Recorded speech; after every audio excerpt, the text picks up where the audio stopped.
Not $350, not a brake service package, not a complimentary inspection that ends with a clipboard and a $400 invoice. $3, a tube smaller than your thumb, a compound that the Japanese automotive industry standardized 7 decades ago, while American dealerships built their entire service revenue model on the assumption that you would never, ever find out it existed. The squeal you hear at 4 in the morning, that grinding metallic shriek that crawls through your chest, that is not mechanical failure. That is the sound of suppressed knowledge costing you money. The smell of brake dust baking off hot rotors is the smell of an industry that decided somewhere around 1960 that your ignorance was more profitable than your education. And the invoice sitting on your dashboard right now, the one with brake service listed at $350, is not a repair bill. It is a monument to one of the most successful industrial deceptions in automotive history. To understand how a $3 tube became a $1 billion secret, you have to leave the dealership service bay entirely. You have to go back to post-war Japan, Nagoya, 1953, and a group of engineers staring at brake hardware that was failing far too fast, with a problem nobody in the Western automotive world was supposed to solve cheaply. Toyota's Motomachi plant in the early 1950s was not a place of luxury. Post-war Japan meant scarcity of materials, brutal production economics, and vehicles being pushed to their mechanical limits by taxi companies and commercial fleets who could not afford downtime. The brake systems on early Toyota production vehicles were consuming pads at a rate that threatened the entire commercial viability of the fleet program. Engineers, including Taiichi Ono, the production systems architect who later became synonymous with Toyota's manufacturing philosophy, were obsessively tracking every point of mechanical waste in the production and maintenance chain. What his team discovered in the brake hardware was not a design flaw, it was a lubrication flaw. Caliper slide pins, the steel rods that allow brake calipers to float and apply even pressure across the pad surface, were seizing, metal against metal, no buffer. The result was that pads wore unevenly, loaded on one edge, burning through material at 60% the rate they should have lasted. One engineer, working on machinery maintenance protocols borrowed directly from industrial press equipment, applied a copper-based anti-seize compound to the slide pins during a routine brake inspection. The result was immediate and measurable. Pad wear normalized. Replacement intervals extended dramatically. The solution cost almost nothing. It had been sitting in the industrial supply cabinet the entire time. This was twist 1. The secret was not invented. It was borrowed from a shelf for pennies. And it worked so completely that the Western automotive world, had it adopted the practice immediately, would have destroyed a significant portion of its own brake service revenue overnight. The knowledge moved fast through Japanese commercial fleets. By the mid-1960s, taxi operators in Tokyo and Osaka were running standardized brake maintenance protocols that included copper-based lubricant application at every pad change. Fleet maintenance logs from this era, preserved in automotive engineering archives, document pad replacement intervals extending tens of thousands of miles beyond what Western service manuals considered normal. Nissan Cedric taxis running metered shifts around the clock in Tokyo were outlasting their American counterparts on brake hardware by margins that Toyota's internal fleet analysts tracked carefully. Soichiro Honda, whose own engineering philosophy centered on simplicity and mechanical truth, referenced brake hardware lubrication in internal communications about fleet durability. Japanese automotive journalists, writing in publications like Car Graphic and Motor Fan during the late 1960s, documented the practice in technical columns that circulated through the industry. Western automotive executives visiting Japanese manufacturing plants in the 1970s observed the maintenance protocols. They took notes, they flew home, and then the practice disappeared into their briefcases and never appeared in an American service manual, because the American brake service market by 1970 was already worth billions of dollars annually, and the profit model had a single load-bearing wall, frequent pad replacement driven by premature hardware wear. Here is where the villain enters the frame physically, not as a cartoon, as an industry structure. By the mid-1970s, the American aftermarket brake parts industry had consolidated around a replacement frequency business model. Federal Mogul, Bendix, and the growing network of branded brake service chains were not selling brake safety. They were selling brake replacement cycles. The average American car owner replaced brake pads every 25 to 35,000 miles. Fleet data from Japan was showing intervals of 50 to 70,000 miles on identical driving profiles. The gap was not engineering, it was lubrication. Industry Trade Association documents from the period show no reference to brake hardware lubrication protocols in recommended service curricula. Dealer training manuals printed through the 1970s and 1980s contain detailed torque specifications, pad thickness measurements, and rotor runout tolerances. They did not mention slide pin lubrication, not an omission, an erasure. The cheap step that extended the replacement interval was simply left off the page, and nobody in the dealership service bay was trained to ask why.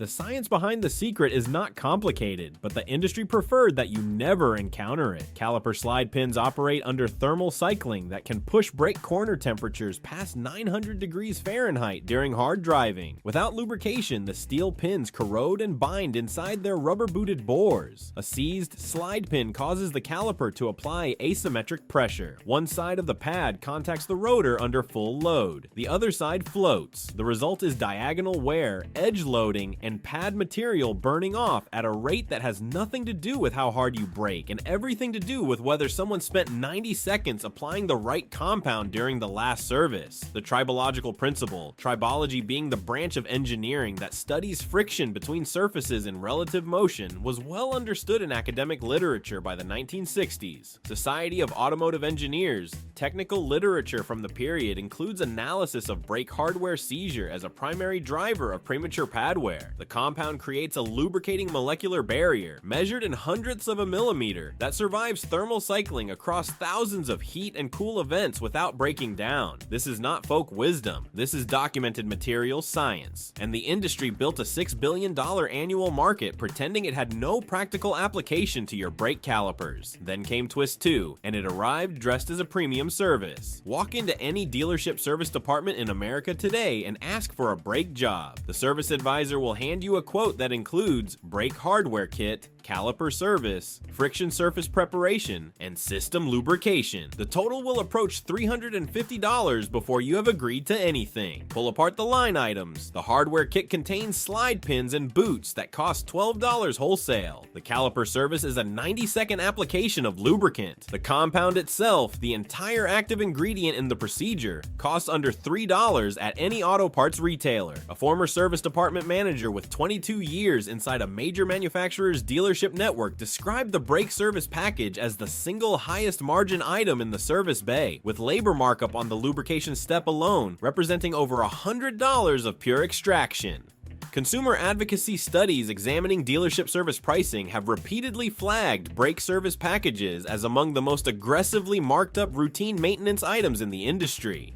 The markup does not exist because the procedure is complex. It exists because the knowledge of how simple it is has been systematically withheld. They are charging you $347 for 90 seconds of information. The compound is $3. The secret, until now, was everything. Japanese motorsport confirmed what the taxi fleets had already proven. During the 1970s and 1980s, teams competing in the Japanese Touring Car Championship and at circuits like Suzuka were treating brake hardware lubrication as a non-negotiable paddock protocol. Mechanics working for factory-affiliated teams applied copper anti-seize compound to caliper hardware at every pad change during race weekends, including between practice sessions. Team technical data sheets from the period document pad wear rates that validated the lubrication effect even under racing thermal loads. When the practice migrated to streetcar maintenance through the network of Japanese performance shops in the early 1980s, mechanics like Noriyuki Sato, who ran a high-performance workshop in Kanagawa Prefecture, were documenting the results with private customers and comparing them to dealer service records. The compound survived the race circuit, it survived turbocharged street driving, it survived 40,000-kilometer Tokyo taxi shifts. The only environment it could not survive was the American Service Manual, because nobody with financial power over those manuals wanted it included. An American mechanic came close to breaking this open in the 1980s. Technical columns appearing in independent automotive publications during that decade decade began referencing Japanese maintenance practices as the source of anomalously long brake hardware life. One technical editor at a major consumer automotive magazine, having spent time observing Japanese fleet maintenance facilities, submitted a detailed procedural piece on brake hardware lubrication that documented pad life improvements beyond factory replacement recommendations. The piece ran in a limited print run. Advertiser pressure from brake parts manufacturers followed. The follow-up column never appeared. The practice retreated to independent garages and specialty shops, passed mechanic to mechanic like a trade secret, while the dealership service model continued printing $350 invoices and calling it standard care. Municipal fleet operators found it anyway. By the late 1990s, fleet managers running large vehicle pools for city governments and public transit authorities were under intense budget pressure to reduce maintenance costs without compromising safety. A fleet maintenance supervisor overseeing several hundred municipal vehicles introduced a copper-based brake lubricant protocol borrowed from Japanese commercial fleet practice. Annual brake budgets dropped. Pad replacement intervals extended beyond any figure the vehicle's manufacturers had listed as normal. The documentation entered city procurement records. Other fleet managers, comparing notes at industry conferences, adopted the protocol. School bus fleets followed. Police vehicle fleets followed. The practice spread through the municipal maintenance world entirely outside the dealership ecosystem, because municipal fleet managers are accountable to budget auditors, not to parts suppliers. City governments know, transit authorities know. Your dealership's service writer is the last person in the automotive chain with a financial reason to keep you uninformed. Now the numbers. An average American passenger car traveling 150,000 miles will require approximately 4 complete brake jobs under standard dealership service intervals. At $350 per service, that is $1,400 in brake service costs over the life of the vehicle. Apply copper-based ceramic brake lubricant at every pad change. Pad replacement intervals extend conservatively by 30 to 50% based on fleet records. The 4 brake jobs become 2 or 3. The $1,400 becomes $800. The compound costs under $5 per tube. One tube covers 4 to 6 complete brake jobs. Total compound investment across the vehicle's life under $12. $12 against a potential $600 saving. The math requires no commentary. The dealer model requires you to never encounter this arithmetic. Consumer vehicle cost data from sources including AAA's annual driving cost reports confirms that brake service represents one of the highest per mile maintenance costs for American drivers. None of those reports have ever recommended brake hardware lubrication as a cost reduction strategy because the reports rely on manufacturer and dealer service data. The industry defines the baseline. The industry profits from the baseline, and the baseline has never included the $3 solution. Here is the reveal. The compound is ceramic brake caliper lubricant, sold under names including Permatex Ceramic Extreme Brake Parts Lubricant and CRC Brake Caliper Synthetic Grease. The Japanese original, standardized in commercial fleet maintenance during the 1960s, was a copper-based anti-seize paste applied identically. Both products cost between $2.89 and $4.99 per tube at any auto parts retailer. One tube handles 4 to 6 complete brake jobs. The application has 3 points. First, caliper slide pins. Remove them, clean them with brake cleaner, dry them completely, apply a thin even coat of compound to the pin surface before reinserting. Pea-sized amount per pin, no more. Second, the backing plate of the brake pad, the metal surface on the back that contacts the caliper piston or the caliper finger. A thin smear, metal surface only, never the friction material, never the side that touches the rotor. Third, the caliper bracket contact points, the metal ears of the pad that slide into the bracket under braking force. Clean, dry, thin coat. Total application time, 90 seconds. Temperature rating of the compound, 1800 degrees Fahrenheit, nearly double the thermal load of the hardest street driving scenario. This is the entire procedure. This is what the $350 brake service contains. You have been paying for knowledge. The knowledge was always free. The compound was always $3. And the only thing the dealership manufactured every single time you handed over that invoice was your ignorance.